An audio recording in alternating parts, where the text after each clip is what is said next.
Welcome back to the Deep Dive.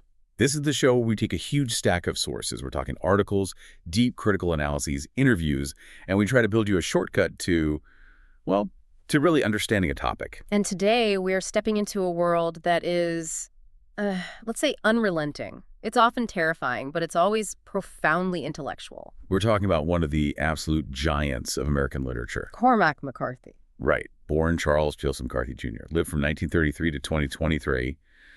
And McCarthy, I mean, he didn't just write novels. It feels like he forged myths. Right. Out of these extreme American landscapes. Absolutely. And he spanned genres that most writers wouldn't dare to touch, let alone master. You have the Southern Gothic, that kind of claustrophobic despair in a book like Child of God. And then you have the complete opposite, the vast, mythic, brutal reality of the Western in Blood Meridian. And then, of course, the book many people know him for, the stark, chilling poetry of the post-apocalyptic in the road. So our mission today is, I'd say, pretty ambitious. We're going to try to unpack what feel like the three great paradoxes of his life and his work. Okay, so first, there's his prose style. It is relentlessly unique. I mean, it's defined by an almost total rejection of what we think of as traditional grammar. Yeah, we'll get into the semicolons and quote mark. Then second, his themes. They are just uncompromising. The philosophy of violence, this deep dive into morality, and the constant failure of authority in his worlds. And third, and this is the part that I find so fascinating, is the completely surprising turn his life took later on, his move toward the world of modern science and complex systems. This is long after he was already a giant in the literary canon. It's so true. When you pick up a McCarthy novel for the first time, you are immediately hit with these defining characteristics. There's the graphic, unflinching violence, and then there's the syntax. It is so sparse it almost feels like a geological structure, like something carved out of rock. And the man behind it all, he was basically a phantom. A total phantom. He deliberately avoided the public eye, refused the literary spotlight, and he had this stated aversion to the entire publishing and academic world. For a writer whose work is so monumental, the man himself was just fiercely guarded. It is a spectacular contradiction, isn't it? Here's this figure revered all over the world for his absolute mastery of language, yet he refused to engage with the structures, both grammatical and social, that defined all of his peers. Yeah. He really cultivated this persona that suggested the work was everything, the author. The author was, irrelevant. And nothing defines that iconoclasm better than this ultimate material paradox. You might think a writer of his stature, producing these masterpieces for half a century, would have been surrounded by the right tools. You'd picture a custom desk, first edition libraries, maybe an early Mac or something. Exactly. But no, not at all. We have to talk about the story of the $50 typewriter. We have to. The sources all confirm this.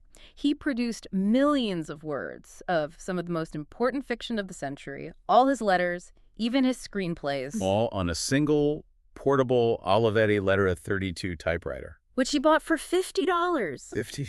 At a Knoxville pawn shop back in the early 60s. And that little machine, I mean, it looked like it had survived a war. It became this sort of talisman for his uncompromising dedication. Okay, so let's just unpack that symbol right at the top because it's so important. The idea that these vast, complex, profound novels were typed out on a piece of equipment that he only maintained by, and this is a direct quote, I know this one. blowing out the dust with a service station hose. It says everything. It says everything. It was never about the technology for him. It was about the purity of the craft. And as we're going to find out later, that little $50 typewriter, when it was finally retired, it ended up funding his other great passion. So to really understand the writer, you have to start at the roots. Let's get into section 1. The Appalachian and Texas roots. This is his life before he really hit that major acclaim in the 90s. This is the origin story of the great American pessimist. He was born Charles Joseph McCarthy Jr., Providence, Rhode Island, 1933. His family was successful, Irish Catholic. His dad, Charles Sr., was a well-respected lawyer. But you almost never associate him with Rhode Island. No, never. The family is overwhelmingly identified with Tennessee because they moved to Knoxville when Cormac was just 4. His dad took a job as a lawyer for the Tennessee Valley Authority, the TVA. And that detail, the TVA, it's actually really important. It places his family right in the middle of the infrastructure of the New South. They lived in a nice area, Sequoia Hills. It was considered the affluent part of Knoxville. And McCarthy himself reflected on this. It gives you this insight into how he saw himself as an observer, even as a kid. He noted that his family was, quote, considered rich because all the people around us were living in 1- or 2-room shacks. Wow. So that proximity, that closeness to intense poverty, but seen from a place of, relative privilege, that had to have shaped him. It absolutely did. It became the moral and the visual backdrop for so much of his early work, most obviously in the semi-autobiographical novel Suttree, which is set among the outcasts and derelicts living on the Tennessee River. But he wasn't, a typical kid destined for literary greatness. He wasn't a conventional scholar. Not at all. He said that as a child, he saw no value in school. His energy went into hobbies. He was famously obsessive about them. He joked that if he gave everyone he knew a hobby, he'd still have 40 or 50 to take home. That's amazing. And it points to this dedication to self-teaching, to personal mastery. It's a trait that clearly, transferred directly to his writing career later on. So he enrolls at the University of Tennessee in '51, studying liberal arts. But he drops out after 2 years. He joins the Air Force. And that break was, it seems, transformative. He was stationed in Alaska for 4 years, and this is where he goes from a kid who's not really interested in books to someone who is just reading voraciously, consuming all the classics. So when he comes back to UT in 1957, he's focused. He majors in English. He publishes a couple of stories in the student magazine, and he wins the Ingram Merrill Award for creative writing. Not once, but twice. And this is where we find this really surprising, almost academic origin for his later revolutionary anti-establishment style. It's so ironic. It is. Yeah. While he's at UT, a professor gives him this very specific task: repunctuate a whole collection of 18th century essays for a textbook they were putting together. So the man who would later become famous for rejecting punctuation, his first deep dive was into its precise historical function. Exactly. That detailed structural assignment sparked this deep interest in how punctuation shapes rhythm, flow, and ultimately meaning. It's an intellectual exercise that happens long before he's a novelist. And then, of course, there's the name change. He was born Charles Joseph Jr. But he permanently adopts the name Cormac. And the sources give a couple of slightly different reasons for this. Both of them are pretty resonant. Okay, so the first one is a more pragmatic one, the one he cited a lot. It was simply to avoid being constantly confused with that famous radio dummy. Charlie McCarthy, the ventriloquist dummy. Exactly, from Edgar Bergen. But there's another reason, maybe a more fitting one. It suggests he wanted to honor an Irish chieftain, Cormac McCarthy. So he's adopting this more dramatic, more historic, and distinctly Irish identity. Whichever it was, the identity of Charles Jr. was gone for good. He was Cormac. And this brings us to this really crucial phase: the absolute total commitment to writing full-time.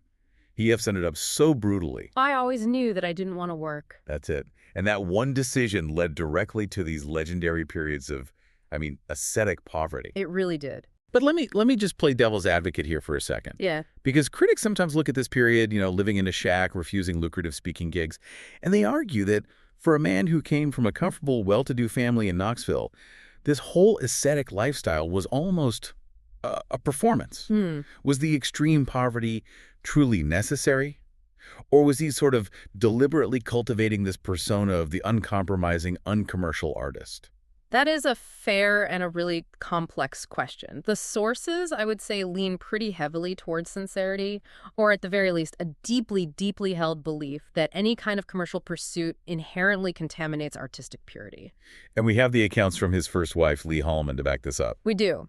She detailed their life in a shack just outside Knoxville. No heat, no running water. And the anecdote about him refusing money is just, it's the core proof of this artistic asceticism. It is. Holloman said that someone offered him $2,000, which was a huge amount of money in the 1960s, to come speak at a university about his books. $2,000, and they were broke. Completely, and he refused. He just said that everything he had to say was there on the page. And her punchline was, so we would eat beans for another week. Exactly. It wasn't about an inability to make money. It was a flat-out refusal. He was putting this absolute unbridgeable distance between his artistic output and the whole mechanism of celebrity. And that refusal, it was paired with this kind of literary piety. There's this one remarkable piece of trivia from that time. The childhood home of another great Southern writer, James Agree, was being demolished in Knoxville. And McCarthy went to the site? He went to the site and salvaged bricks from the demolition. And he used those very bricks to build fireplaces inside his otherwise derelict shack. So he was literally building his early writing environment out of the salvaged history of the literary South. I mean, that's not just about poverty. That signals a profound reverence for the tradition that he was trying to join and maybe even conquer. So his first novel, The Orchard Keeper, comes out in 1965, and it's edited by the legendary Albert Erskine. Who had also edited William Faulkner. That's a huge deal. And Erskine would stay his editor for 20 years, which really speaks to the immediate critical validation McCarthy got, even if the sales weren't there. And the book won the William Faulkner Foundation Award, which immediately drew those crucial comparisons to the giant of Southern literature. He followed that with these incredibly intense Southern Gothic works, Outer Dark in '68 and Child of God in '73. Both were praised by critics for their stark, brutal realism. But commercially, they were invisible. Totally invisible. They established him as this serious, dark horse rider, but one who was operating way, way outside the mainstream. Then in 1979, Suttree comes out. This was a semi-autobiographical novel he'd been working on for almost 2 decades, drawing heavily on his experiences living along the Tennessee River. And critics, they dubbed it a kind of doomed, existentialist Huckleberry Finn. It just further cemented his reputation for this dense, beautiful, and profoundly bleak prose. And then, here's where things get really interesting. This is where the funding that he so desperately needed finally arrived. In 1981, he was awarded a MacArthur Fellowship. The famous Genius Grant. The Genius Grant, worth $236,000. That infusion of capital was absolutely key. It allowed him to dedicate himself completely to researching and writing his 5th novel, which would become Blood Meridian. This is when he moves to the American Southwest, living in what was described as a barely habitable stone cottage in El Paso, just fully immersing himself in the history of the borderlands. Blood Meridian is published in 1985, and the sources all show its impact wasn't immediate, but in the long run, it was just seismic. Yeah, the initial reception was lukewarm, but its reputation just grew and grew year after year until it achieved this legendary, almost mythical status. The New York Times called it, and this is not an exaggeration, the bloodiest book since the Iliad. And the literary establishment, they went into overdrive. The critic Harold Bloom intensely praised it, calling it the greatest single book since Faulkner's As I Lay Dying. And many other critics and writers started to suggest it was, if not the great American novel, then certainly a primary contender for the title. It's the book that really defines his early, uncompromising genius. But, and this is the staggering part, despite all that praise, the Faulkner comparisons, the Genius Grant, the declaration from Harold Bloom, the commercial reality of this entire period is just mind-blowing. The key data point is this. Before 1991, none of Cormac McCarthy's novels had sold more than 5,000 hardcover copies. 5,000. And for most of that career, he didn't even have a literary agent. He handled everything himself. And that's exactly why he earned that label, the best unknown novelist in America. He was a writer's writer, deeply influential, but financially completely invisible. Which brings us perfectly into the next section. Because that financial invisibility, it wasn't a failure. It was really a testament to the uncompromising, self-contained architecture of his language. Okay, so that lack of commercial success, it really suggests a writer who just refused to compromise his aesthetic vision for readability. Let's move into section 2. The architecture of language, his style, themes, and work process. The structure of his prose is the most immediate, and for a lot of new readers, the most challenging takeaway. It really is. And we have to start with what you could call the syntax of omission. It's not just a stylistic quirk. For him, it was a rigorously enforced set of rules that he followed, religiously throughout his career. Okay, so what are the rules? He used capital letters, periods, the occasional comma if a sentence was really complex, or a colon if he was setting off a list. But his most famous rejection? The semicolon, which he dismissed as idiocy. Just flat-out idiocy. He felt it was a pointless intrusion, that it just blurred the clarity between a period and a comma. And then, of course, the signature element. His refusal to use quotation marks for dialogue. This is where the structural commitment really turns philosophical. He just believed there was no reason to, quote, blot the page up with weird little marks. That's it. For him, quotation marks were an aesthetic intrusion. They interrupted the purity of the narrative block on the page. And this absence of traditional attribution, it forces a very peculiar kind of immersion on you, the reader. One critic, Eric Haig, he notes that somehow, even without the quote marks, the reader remains oriented as to who is speaking. It turns the dialogue into this unbroken stream. It melds speech and action into a single, accelerating chronicle. You're forced to pay much closer attention to the tone, to the context, just to figure out who's talking. And mechanically, he achieved this relentless momentum through a very specific, highly controlled rhetorical device. Polysyndeton. Polysyndeton. This is the repetition of conjunctions, almost always the word and, to link a series of clauses or actions instead of separating them with commas. So let's analyze how that actually functions when you're reading it.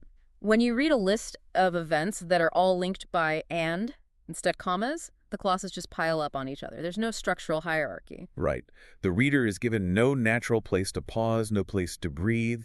It creates this relentless driving pace. We see this so clearly in his action sequences. There's a great example from No Country for Old Men. He goes, he left the beer on the counter and went out and got the 2 packs of cigarettes and the binoculars and the pistol and slung the .270 over his shoulder and shut the truck door and came back in.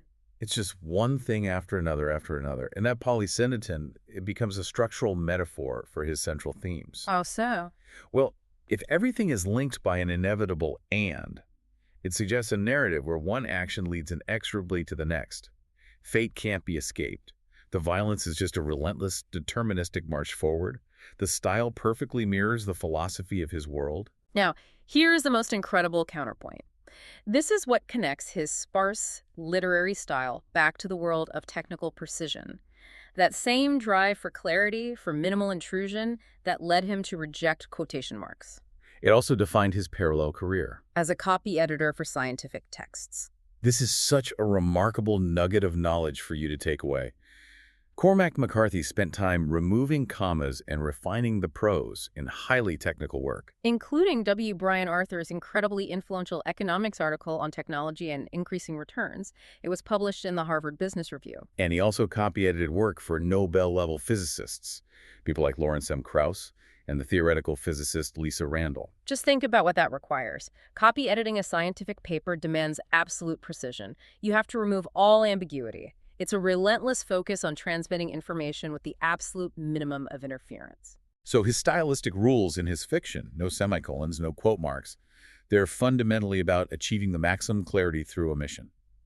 And that same drive served both his sprawling Western epics and the most precise physical theories of our time. So let's pivot from the style to the themes, which are just inextricably linked to that starkness. The central brutal theme is bloodshed and morality. What did McCarthy, the philosopher, actually say about violence?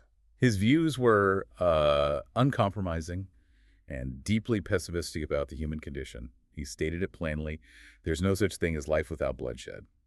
He saw violence not as a societal failure, but as a core inherent condition of existence itself. And this leads to his most critical philosophical critique. He found the notion that the human species can be improved. Right. The idea that we could somehow evolve beyond our violent nature and live in harmony. He thought that was a really dangerous idea. He warned that the desire for that kind of utopian perfection would inevitably enslave you and make your life vacuous. This perspective immediately frames him as the great pessimist of American literature, a title that he was often given. And that's why works like Blood Meridian are so often characterized as being nihilistic. The violence is overwhelming, it's often random, and it seems to be without any spiritual consequence. If God is absent from that world and the character of Judge Holden operates completely outside of moral law, how can it be anything but nihilism? That interpretation is very common, but it's important for you, the listener, to understand the academic counterpoint to that. Some literary critics dispute the simple label of nihilism. They argue instead that Blood Meridian is a Gnostic tragedy. Okay, we need to define that for clarity. What does Gnostic tragedy actually mean in this context? Gnosticism, in general, involves the idea that the material world is inherently corrupt, that it's ruled by an inferior, maybe even evil deity, the demiurge, or that it's just completely separate from the true, transcendent God. So in a Gnostic tragedy, the moral struggle is internal. It's this desperate search for secret knowledge, for salvation, that is completely separate from the corrupt world and all of its institutions. So if the world of Blood Meridian is relentlessly violent and lawless, and organized religion or society offers no comfort, no moral anchor, then the struggle to carry the fire, to find some small, individual, secular morality, That is the tragic Gnostic search for meaning in a fundamentally flawed reality. So it shifts the focus from just meaninglessness, which is nihilism, to a desperate individual moral resistance against what feels like an overwhelming cosmic evil. Exactly. And his later works, they clearly reflect contemporary anxieties, grounding this cosmic pessimism in very modern fears. The bleak outlook and the utterly inhuman deterministic villain Anton Chigurh in No Country for Old Men. Critics often see that as a reflection of the post-9/11 atmosphere. For sure. Chigurh's random coin-toss justice, it symbolizes this existential dread, where unpredictable violence can just appear anywhere at any time, and it renders traditional law completely powerless. Which brings us to another one of his recurring themes: his deep, deep distrust of authority figures. He consistently features the ineptitude or inhumanity of those in authority. We see it with the murderous bounty hunters of the Glanton Gang in Blood Meridian. They're essentially state-sanctioned killers who just devolve into total chaos. And we also see it with the overwhelmed law enforcement in No Country for Old Men, embodied by Sheriff Ed Tom Bell. He's just too old, too decent, and too conventional to even comprehend the new level of brutality that he's facing. And in All the Pretty Horses, you get explicit examples of deeply corrupt police and officials in Mexico. It's this fundamental critique that goes beyond genre. Organized power structures are either incompetent, corrupt, or actively inhumane. And yet, despite all of this overwhelming pessimism, The Road introduces this remarkable, almost tender shift toward kind of secular morality. The novel is intensely moralistic, even though society has completely and utterly collapsed. Exactly. The morality in that book is entirely secular. It originates purely from the individual, from the father's fierce, self-imposed code of protection and humanity for his son. The idea of carrying the fire. That's the father's secular mission statement. It is completely separate from any idea of God or organized religion. It's a morality that is earned and fiercely guarded against the ultimate corruption of cannibalism and despair. One last essential element of his craft that really sets him apart is his dedication to what you could call a bilingual narrative practice. McCarthy was fluent in Spanish. He lived for a while in Ibiza, Spain in the 60s, and then spent all that time in El Paso and Santa Fe. And his novels, especially the Border trilogy, reflect that immersion profoundly. They are filled with abundant, untranslated Spanish dialogue. And this isn't just laziness or some kind of decoration. It is a deliberate technique that makes his work an inherently multicultural and bilingual narrative. By refusing to translate, he forces you, the reader, directly into the world of the characters. You have to figure out the context, the tone, the situation, just based on the flow of the conversation, much like a non-Spanish speaker would have to navigate that physical border space. And what's more, scholars have observed that key American characters, like the cowboy protagonist John Grady Cole, Or even the fearsome Judge Holden in Blood Meridian. they're implied or confirmed to be native Spanish speakers, often operating in a political space where those language boundaries are totally meaningless. This vastly complicates the traditional, often monolithic narrative of the American Western. Okay, so finally, let's just touch on his process. Despite the exhaustive historical research he did, meticulously detailing the settings, the environments, the specific historical events, and the meticulous revisions he did over years, even decades. He absolutely refused to outline his plots. It's a classic contradiction. Yeah. He saw writing not as a planned architectural project where you map everything out chapter by chapter. He saw it as a subconscious process. Right. It required spontaneous inspiration. It needed time for the narrative to reveal itself to him. He said he had to wait for the narrative to catch up to his research. This reliance on the subconscious is a critical intellectual point that he's going to explore in much more depth later in his life when he connects with the scientists. Okay, so we've established the intense, highly disciplined world of the pre-1991 Cormac McCarthy, a master, acclaimed by critics, but commercially invisible. Now let's dive into Section 3. Crossover success and Hollywood adaptations. This is the period where he finally became a household name. The breakthrough, the absolute pivot point, came in 1992 with All the Pretty Horses, and this novel was just fundamentally different. While it was still concerned with his themes of loss and the harsh reality of the borderlands, it had this lyrical quality, a more traditional narrative structure than the dense, dark works that came before it. And the market just responded instantly. The sales figures tell the whole story of that pivot from literary cult figure to mainstream success. So after selling fewer than 5,000 hardcover copies of his first 4 novels, All the Pretty Horses sold 190,000 hardcovers within 6 months. wow. It wasn't just a critical success.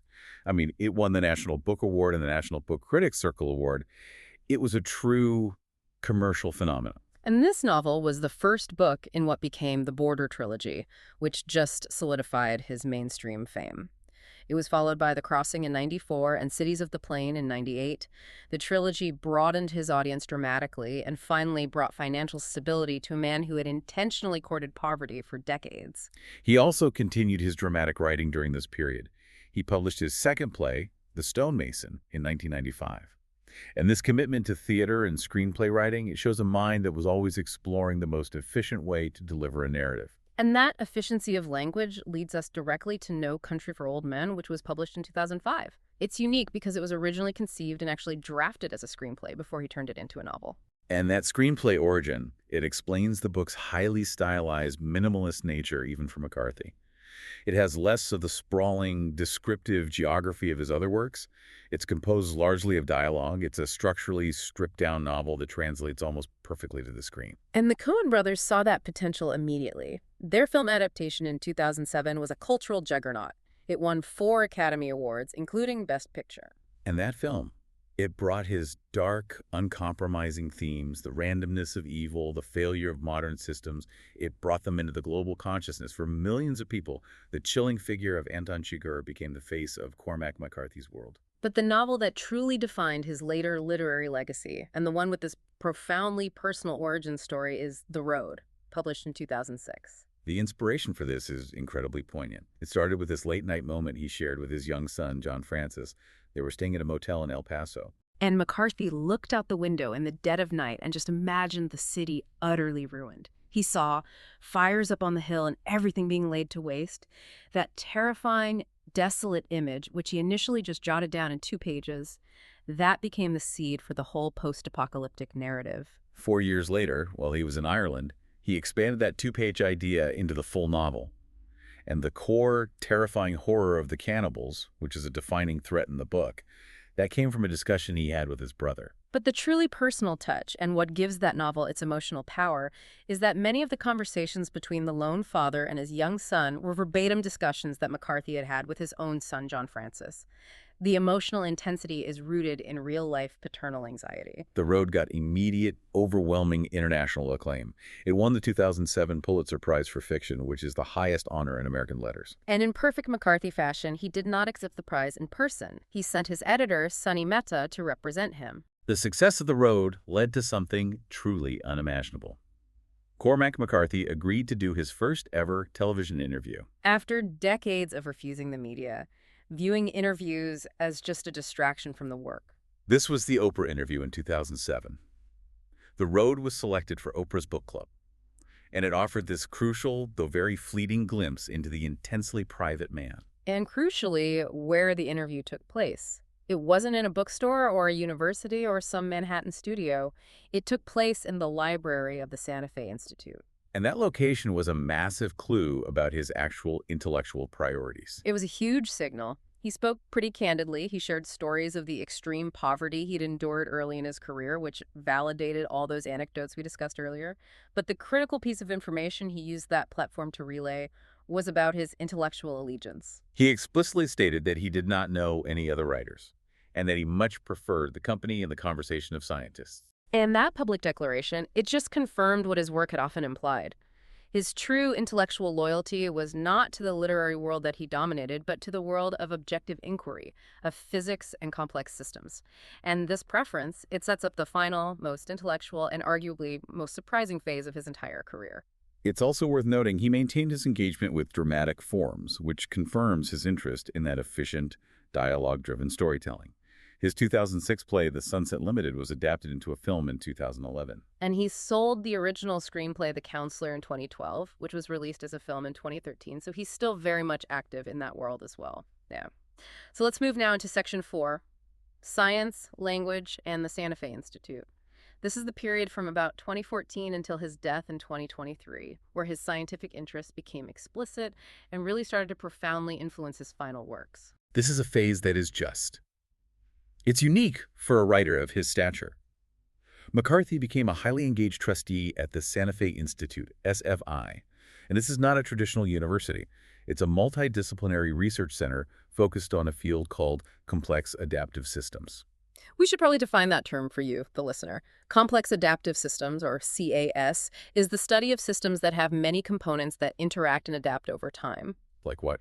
Well, think of ant colonies, stock markets, the human brain, ecosystems, or even language itself. They're focused on emergent behavior and patterns that you can't predict just by analyzing the individual parts alone. And McCarthy, despite lacking any formal scientific background, was deeply integrated into this environment. He was eating lunch and having these long conversations with physicists, biologists, and computer scientists. The Nobel Prize-winning physicist Murray Gell-Mann noted how unusual but fitting the match was. He said, "There isn't any place like the Santa Fe Institute, and there isn't any writer like Cormac, so the two fit quite well together." McCarthy didn't just admire science. He placed it at the absolute top of his intellectual hierarchy. He stated it very plainly. Writing is way, way down at the bottom of the list. I mean, that's incredible. If a man who dedicated his entire life to narrative places it at the bottom of his own intellectual totem pole, you know his admiration for science was absolute. And this perspective, it explains why, after a 50-year career spent exclusively writing fiction and screenplays, he finally published his first and only piece of nonfiction in 2017, an essay titled The Kekulé Problem. Okay, we are now moving into some truly high-level philosophy. This is the moment where McCarthy becomes less a novelist and more a theoretical philosopher of mind. So what exactly is the Kekulé problem? It centers on the famous story of August Kekulé, the German chemist. Kekulé had been struggling to figure out the ring structure of the benzene molecule. Right. And the legend says he fell asleep by the fire and he dreamed of a snake eating its own tail, the Ouroboros, which gave him the breakthrough visual insight into the cyclical structure of benzene. And McCarthy analyzed this dream as a model for how the unconscious mind works, and critically for the origin of language itself. He used this specific historical scientific anecdote to present his core theory about the separation of mind and language. And the theory is profound. McCarthy posited that the unconscious is a universal non-human machine for operating an animal. He believed that all animals have an unconscious that manages life functions, survival. This unconscious, this operating system, is essentially universal across all species. And here's the critical distinction that applies to his entire literary career. He theorized that language itself is not biologically determined. Okay. He argued that it's a purely human cultural creation. It's an invention, a tool, something acquired and passed down through culture, completely separate from that universal animal machine that dictates survival and violence. The implications of that are huge. If language is a cultural invention and the unconscious is a universal survival machine, then the unconscious can't actually speak to us in full sentences. Exactly. Kekulé's insight didn't come as words. It came as a symbolic image, the snake eating its own tail. So if the unconscious is a machine and language is a tool, then what we call writing is just the conscious mind struggling to interpret the pure nonverbal data or symbols it receives from the deep animal unconscious, which aligns perfectly with his earlier statement that writing was a subconscious process that couldn't be outlined. You know, it's interesting. Many literary figures kind of dismissed the Kekulé essay. They saw it as a novelist wading out of his depth. But if you think about his background, the relentless copy editing, the sparse prose, the rejection of blotting the page, it actually made him uniquely suited to dissect the origins of language. How so? His whole career was an obsession with efficiency, with the minimal unit of meaning. He understood that symbols and direct visual representation, which is what the unconscious provides, are often more powerful than the cumbersome cultural tool we call grammar. His sparse prose, the polysyntheton, the lack of quote marks, they are all attempts to strip language back down to its most fundamental, efficient components, almost mimicking the stark, nonverbal input of that unconscious machine. And this scientific analytical lens clearly influenced his final literary output. His final two novels, which were published in quick succession in 2022, The Passenger and its companion novel, Stella Maris, were explicitly influenced by his time among the scientists at SFI. Stella Maris was notable. It was his first novel since Outer Dark back in 1968 to feature a female protagonist. She's a brilliant mathematician named Alicia Western, and her discussions of logic, math, and philosophy just dominate the text. And The Passenger was described by an SFI biologist, David Krakauer, as full-blown Cormac 3.0, a mathematical and analytical novel. It delves into these incredibly complex topics like theoretical physics, mathematics, the ethics of scientific research, using the narrative form to explore ideas usually reserved for the laboratory. It really marks a final, profound evolution in his style. He moved from the mythic scope of the Western to something approaching, I don't know, philosophical mathematics. Hmm. All right, so to wrap up this incredible journey, let's look at section 5.